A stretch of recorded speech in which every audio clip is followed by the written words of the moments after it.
Vamos entrar aqui nos livros do Humilde Blogueiro, porque hoje temos o livro de novo, Byung-Chul Han, Contra a Sociedade do Medo. Temos 2 edições,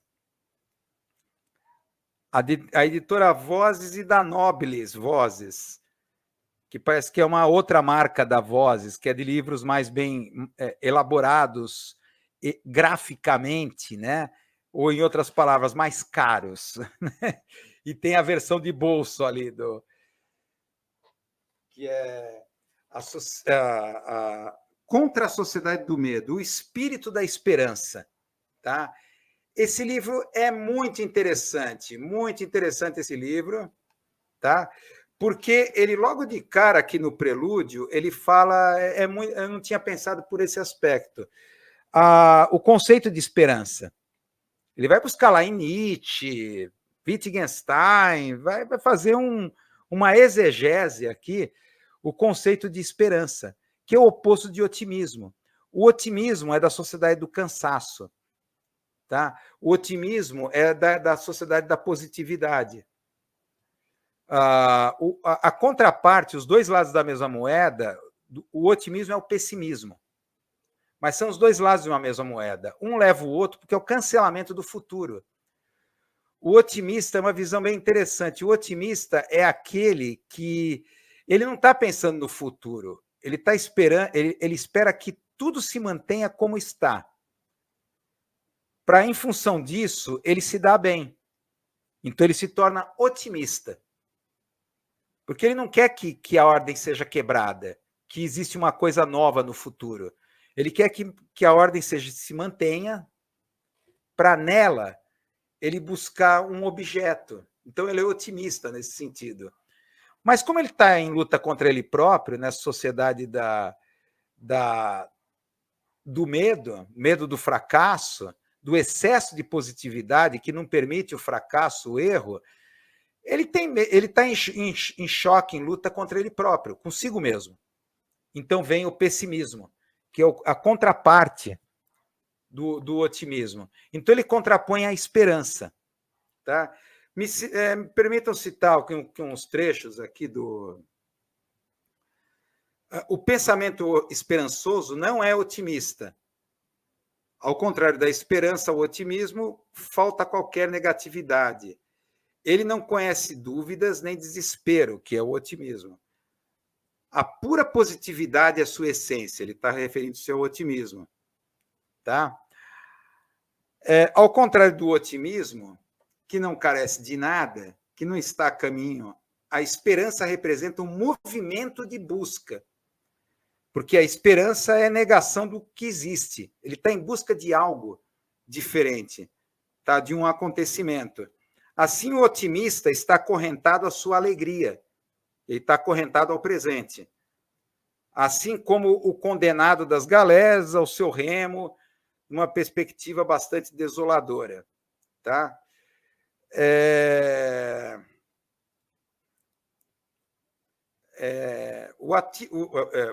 Vai colocar, o otimista não atua por conta própria. Toda ação sempre envolve um risco. O otimista, contudo, não arrisca nada. Tá? Ele vai pegar aqui em Derrida a teoria do Jacques Derrida, a teoria do acontecimento, a coisa do novo. O acontecimento, o verdadeiro acontecimento é aquilo que é o novo. Ele tenta resgatar nesse livro esse espírito que a modernidade perdeu. Lembro que as vanguardas modernas que pensavam, queriam buscar o novo, aquilo que nunca foi feito, começar do zero. Esse era o espírito fortemente voltado para o futuro. Não é à toa que surgiu a ficção científica a partir desse espírito, que é a maneira de pensar o futuro. Aproxima-se muito do pensamento do filósofo britânico Mark Fisher, tá? Do realismo capitalista. Que o realismo capitalista é uma espécie de cancelamento do futuro. Tá? Lembra do realismo capitalista, que é mais fácil você imaginar o fim do mundo do que o fim do capitalismo. Tá? Agora, o mais interessante aqui, para terminar essa... Aí, é claro, tem uma série de coisas... Tá aqui. Qual é a hora aqui? O negócio aqui sempre explode o tempo aqui. Então, o otimismo, a esperança é a negação da vida a ela mesma. É a negação da vida como a gente vive. Mas o que é realmente a vida mesma? Ou a vida em si, da qual supostamente a esperança se esquiva, que ela até mesmo trai? É a vida que meramente se alimenta, a vida nutricional. A vida em si, que pode prescindir de qualquer ideia, qualquer sentido, é mesmo concebível ou desejável? A liberdade sem a qual a ação no sentido empático não seria concebível, já é uma ideia que dá sentido. Sem ideia, sem horizontes de sentido, a vida definha, em mera sobrevivência. Isso é que ele define a sociedade do cansaço. A gente vive para sobreviver, tá? Assim como nós, assim, em multitarefas, tá? Diante de múltiplas telas ou fazendo várias coisas ao mesmo tempo, a gente se comporta como os animais na savana, por exemplo, tomando água, mas ao mesmo tempo preocupado com o predador. Um olho na água e o outro no predador. Então, na verdade, a sociedade do cansaço cria a falta de esperança, o cancelamento do futuro, que você só fica pensando na sobrevivência. Tá?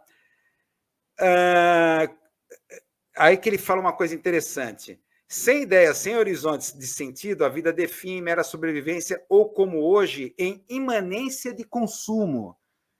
Consumidores não têm esperança. Essa parte é fantástica. Eles apenas têm desejos ou necessidades e também não precisam de futuro. Onde o consumo se totaliza, o tempo se degenera, em permanente presença da necessidade e da sua satisfação. A esperança não faz parte do vocabulário capitalista. Quem tem esperança não consome. Isso aqui foi fantástico.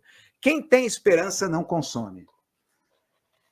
Então, eu acho que isso aqui é um alerta ao economicismo do PT, todos esses anos todos achando que a cidadania seria construída pela ascensão da classe C e tudo se definiria no pátio de alimentação no shopping center, onde a classe C ficaria eternamente agradecida à esquerda, ao Lula, ao PT, por terem trazido a cidadania. Isso aqui, esse trecho mostra que é totalmente errado.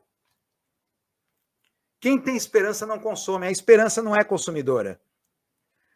Porque entrar em shopping, consumir, pensar, não, eu vou consumir tal bens, tal, significa que é um otimismo manter a sociedade como está. Está ótimo. Ele fala que o consumismo ele é totalizante. Ele totaliza. Não, é impossível pensar em algo novo, em algo totalmente diferente. Há um cancelamento do futuro. Tá? Então, isso cria a sociedade do medo. Ele vai desenvolver ao longo do livro como a criação do medo, que é um clássico na ciência política, com medo você subjuga multidões, massas, através do medo, passa a ter um sentido diferente dessa maneira. O medo é o bloqueio da esperança.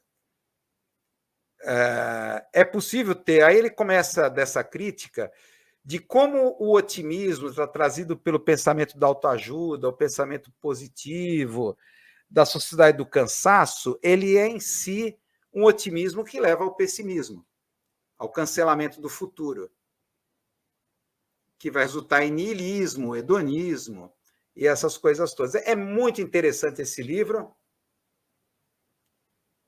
Dê uma olhada nesse livro aqui, a minha edição é da Vozes Nobles, Vozes Nobilis, né? Nobilis, do Byung-Chul Han, né? Espírito da Esperança contra a Sociedade do Medo. Tá? Então, o medo é aquilo que cancela o nosso futuro. E ele até coloca, então, catástrofe climática, a gente está vivendo num momento que tudo vai produzir medo. O medo bloqueia a esperança. Tá? É uma coisa a ser pensada em termos políticos. Em termos de políticas, está faltando a utopia, a disruptividade, que é claro que a extrema-direita até isso absorveu. Falando de extrema-direita, a gente vai falar em crítica midiática.